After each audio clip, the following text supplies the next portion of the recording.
Hello everybody and welcome back to another video. I'm SocietySucks and today I'm checking out the science behind the unproblematic nature of the capybara by Casual Geographic. I've seen the video of a pelican trying to eat a capybara and the capybara just didn't care. And that made me question, if these animals are so just chill and unbothered by anything, how did they survive? So hopefully this video explains that. Hold on, I made this joke already. How you doing? Fantastic. I hope you have a good day. Hope you have a better week. I hope your month is full of successful days and a lot of great ventures. I hope you just come up. They're brother. trying to fight each other? Is that what that is? Oh, that's adorable. Oh, the capybara. One of the most memeable animals to be added to Earth's roster. Almost entirely for their sheer positivity. And it's not like that fake positivity from animals like dolphins or performative activists on TikTok. Capybaras are legitimately unproblematic. Bro got KO'd by a dolphin. Too much for their own good. The thing is, they have no reason to be like this. In fact, they have every excuse to be the exact 180. But first, let's talk about what this aquatic stress ball is. It's a rodent, and pretty much a plus-size guinea pig since that's their closest relative, even though they're like 60 times heavier. Also, guinea pigs are one of the few mammals that can get folded by deep water since they can't swim, which is something cappies know nothing about since half their personality stays in the water with them. Just like their cousins the nutria, which is basically just a beaver you've never heard of. And the pacarata, who's probably most famous for getting abused with soap like a banned Old Spice ad. But out of all rodents, capybara are the heaviest and the ones closest to the weight class of a grown man. You really wouldn't think that that's a rodent, because it's massive. When somebody says the word rodent, you think of small things like mice and rats, not a capybara. Man. And considering how people feel about their cousins 100 times smaller, you would think the capybara would be the most hated oxygen sink on the planet. But the only thing more ironic than the fact that it's the complete opposite is the fact that this chunky chinchilla is so chill, since history shows they should really be the polar opposite. Usually when something's this unbothered, it's because it's just chilling with an alligator or crocodile, whichever one that is. I can't tell the difference. Because they've never felt any kind of pressure from predators. It's why the quokkas on Rottnest Island have no fear of humans since they have no natural predators. Capybara, on the other hand, have more ops than a rapper with a RICO charge. These gigagerbils have to avoid being discharged from the population by the biggest big cat in North America, a discount store brand crocodile, and a paraplegic Jurassic understudy. Their childhood isn't any easier. What snake is that? Caught up with ocelots, a paralysis. That was a snake. Their childhood, right? Yeah, it is. A discount store brand crocodile, and a paraplegic Jurassic understudy. Their childhood isn't any easier, because juveniles can get caught up with ocelots, a paralysis demon with wings, and technically pelicans don't count, but it's not for a lack of There's the video. And normally an animal that has to share an area code with this many threats to its way of life compensates by becoming a problem itself. For example, if zebras had a stripe for everything with the ability to bury them, they wouldn't have a single pixel of pale on them. And we all know those TV static stallions ride that excuse like they get tax breaks from it. It just makes more sense for a prey animal to be more willing to throw down. Predators get active to eat. Prey animals fight to live. But what doesn't make sense is a capybara doing the mannequin challenge 7 years late when there's a homicidal vice grip out looking for calories. It's kind of like honey badgers and capybaras are two ends of the nihilism spectrum. Yeah. You got the four-legged assault Oreo who doesn't value anyone's life, not even its own. And then there's a hippo hamster who can't be physically bothered enough to care. And yeah, you would that's think Photoshop. this mentality would have gotten a cat. Oh, you know what? That photo with the capybara chilling next to that alligator or crocodile, it's probably photoshopped as well. Be written out of the series of Life by Evolution. Or maybe they have the opposite of the kangaroo situation. The kangaroo situation is that kangaroos used to have to deal with some of the most cartoonishly absurd predators the world had ever seen. Stuff like a 23-foot Komodo dragon or the marsupial lion Thylacleo. That prehistoric PTSD means that even though kangaroos today have to deal with zero apex land predators, they still act like they're in the trenches. Yeah. So it's possible capybaras they can still mess you up. Predators coming up, and now they're Helen Keller to all forms of conflict. Believe it or not, capybaras had few natural predators. Okay, no, this one's real, right? This isn't edited. Coming up, and now they're no, it has to be. All forms of conflict. Believe it or not, capybaras weren't always the brolic beavers we know them as. Their ancestors were actually small rodents that evolved from Africa about 80 million years ago. Being small was lit because 1, it's a whole lot easier to hide, and number 2, eventually you get so small that putting you on a plane isn't worth the energy it would take to catch you. That is true. When their ancestors pulled up to South America 40 million years. A bigger predator probably wouldn't even hunt a smaller prey item because it's just not worth the effort. Unless it is desperate and it really needs to eat something, just anything. Then it would probably go for any animal regardless of size. Years later, they showed up to an area with few natural predators and plenty of food in the forms of the grasses they like to eat. Scientists now say that it was the lack of predatory pressure that allowed this plus-size rabbit pig to grow to the size it is today. That, and apparently capybaras have a special form of insulin that's actually better at getting cells to divide and grow. In non-AP biology terms, because I never took that class, this meant that cappies were able to exceed their weight limits without also increasing their chances of getting clapped by cancer. But of course, nature always catches up, and it wasn't like the capybara was tanky enough to disregard danger like manatees are. And in the messed up Uno reverse, becoming a literal Mighty Mouse meant the capybara was now much more attractive to predators than it would have been if it would have stayed the same size. It's big, and it's not gonna fight back, it's just gonna try and run away, based on the previous clips we've seen. Pre-bulk. So it's pretty much like cappies today have to pay for how good their ancestors had it. Like Gen Z. It's also possible that the capybara isn't as easygoing as memes wants you to think it is. They live in groups, and each group has a dominant alpha male who gets the most food and female validation, which can lead to a lot of infighting in the cappy clan. And no matter how hard the alpha male tries to flex, there's always going to be a few subordinates that get it in behind his back with his women. So even though the dominant alpha male lays more pipe than any single subordinate, a majority of the plumbing actually comes from the subordinates as a whole. The females also get a say in the matter too, mostly because if a female ain't feeling a certain male, she dubs him by nosediving into the nearest body of water, where she can hold her breath for up to 5 minutes. There's actually a lot of drama in the cabbie community if you pay attention long enough. It's definitely not like bonobos, who seem to have all social structure figured out, albeit for R-rated, definitely not safe for work reasons. That still doesn't explain why capybaras are so chill around animals not even in the same species. Like take cheese.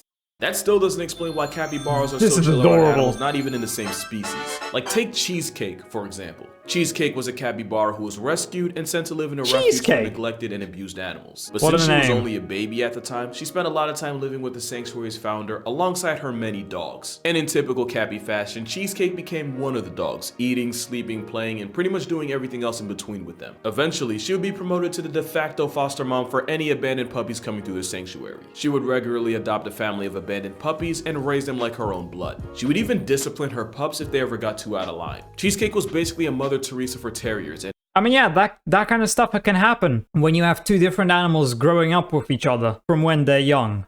Any other orphan pups. Those weren't the only animals she adopted in her time, but there's actually a really good reason why capybaras are the best rodents to leave your children with, and why they're the polar opposite of Chuck E. Cheese. Something about that cheddar feed never really sat right with me. Capybaras do this thing called alloparenting, where the adults take turns watching over the babies in a group in this kind of like revolving daycare system. They'll even go as far as nursing pups that aren't even theirs. Pray for bro on the left, he going through some stuff none of us can comprehend right now. The benefit is that in a jungle full of EDP-sized threats to minors, this actually increases the chances of actually surviving long enough to celebrate their birthday. But it also means that Cheesecake wasn't just a stepmother, she was the mother that stepped up. Also, I just want to say that the same sanctuary would end up getting another capybara named Cobbler, and now Cheesecake and Cobbler are homies, and I feel like we should just take some time to appreciate that. Another thing to appreciate is that plenty of other animals like monkeys or painted dogs do the whole alloparenting thing, but cabbies are the only rodents that do it. Well, actually, technically not really. Turns out red squirrels will adopt orphans as long as there's some I was gonna say, so capybaras are special when it comes to rodents, but apparently not. Somewhat closely enough related to them. But that's not the same as having a built-in nursery system in the group. So it seems that being naturally social, being as swole as they are, and having literal stepmother software in their system is what makes this He-Man hamster what it is. Capybaras got so much clout that even though they're truly native to South America, they have a pretty sizable fan base all over, but especially in Japan. Why Japan? Why Japan? It all started in the Izu Shaboten Zoo in 1982. A worker was cleaning out an enclosure with hot water when he turned around and realized that all the capybara were huddled around a warm puddle that had formed. The worker said, "Bet," or whatever the equivalent in Japanese would be. And ever since, the Izu Shaboten Zoo would create these traditional hot yuzu baths for the water-loving hippo hamsters to enjoy. Which is the entire backstory as to how this video exists. And because whatever capybara received, they give back tenfold, these videos going viral single-handedly brought in thousands, hundreds of thousands, and even millions of yen in revenue, all from people wanting to see them.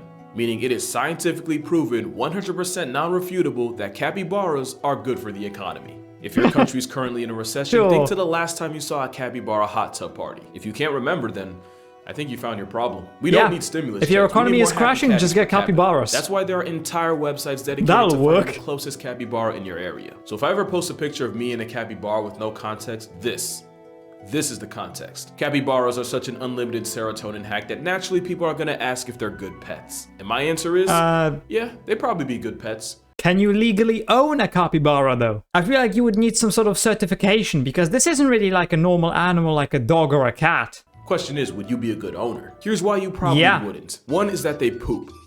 A lot. They kind of have the panda problem where they eat things they are that don't big give them and a they whole lot probably back, eat so a lot. compensate, they eat a whole lot more of it, which means they seem to drop deuces at will. You might not get to notice just how much because capybara also take part in coprophagia, which in NICE 2023 YouTube guidelines terms means to eat food twice to get all the nutrients out of it. And if you can handle watching this infinite food glitch in action, there's the fact that you have to feed them in the first place. Remember, we're talking about a gerbil that can weigh as much as you, but you're not just feeding one cappy. Since they're social animals that don't do well alone, you'd have to adopt a buddy for him or even another one after that. Cause two's company, but three's a party. And no self-respecting cappy would hop out at the after party with an entourage of one. All jokes aside, that same logic is why Switzerland considers a guinea pig a victim of abuse if it has to live alone. It's really not that different for a guinea pig. Guinea pig.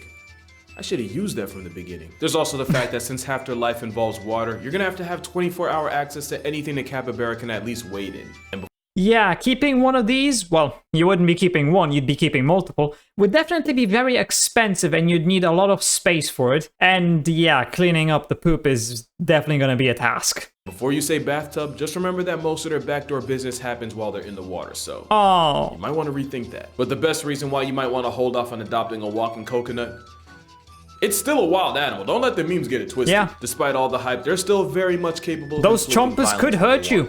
Or when they feel like they need to. And I'm gonna just say it. It's real cute until you get it mad and you realize you now have a 150-pound rodent with an overbite coming at you. In fact, in 2005, I've seen an article about how a beaver killed somebody. Beavers can kill you. If they bite your leg at the right spot, they could cut an artery and you could die. So, since capybaras are bigger, I'm assuming their teeth are also going to be bigger, they're going to have a pretty good chance at killing you, even if it is accidental. Capybara in a Japanese zoo murked a spider monkey that was standing in his pool by grabbing it by the neck. So if you're considering adopting a biting, pooping, eating machine, you might be better off just having kids, because only one of them can give you tax credits. It's or the same. Or you can just move to Tigre, Argentina, because the South American city has been taken over. And when I say taken over, I mean that in the most passive way possible. With fires and an unusually cold winter killing their food supply, the Cappy clan seen the spawn en masse inside the Argentinian gated community. They quite literally pulled up. The upside?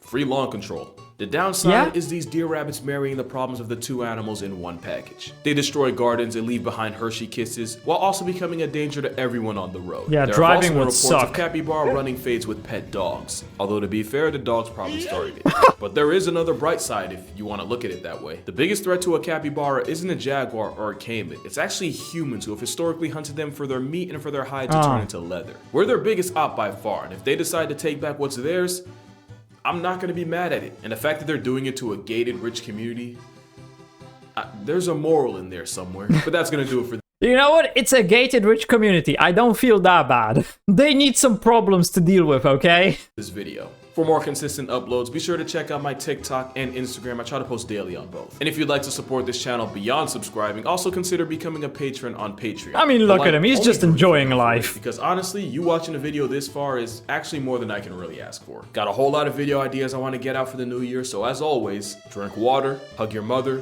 dap up your father if he's not into the whole hugging thing. Try to be a cappy in a world full of cappers. And I'm gonna see y'all in the next one.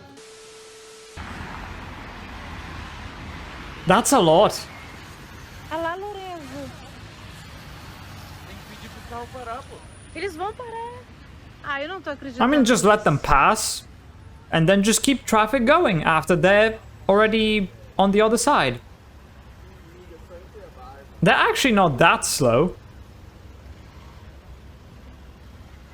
I mean, it would really only be a problem if somebody's going like extremely fast and doesn't have enough time to brake. Okay, so even though capybaras are very chill, that's not a good thing because that just means they're easier to hunt for bigger predators. And they're a very enticing prey animal because of how big they are and how much meat they have on them and how docile they are. Makes me see them in a new light. I mean, they're still the wholesome and adorable animal that they were before, but I learned more than I did from the memes about them. They also wouldn't make for a very good pet. I mean, they probably would, but it would just be very expensive. And it would be a lot of work. But yeah, I think that's everything. So I hope you enjoyed this video. If you did, please consider subscribing and leaving a like. If you want to see more reactions, check out this video right here. And with that, I'll see you in the next video.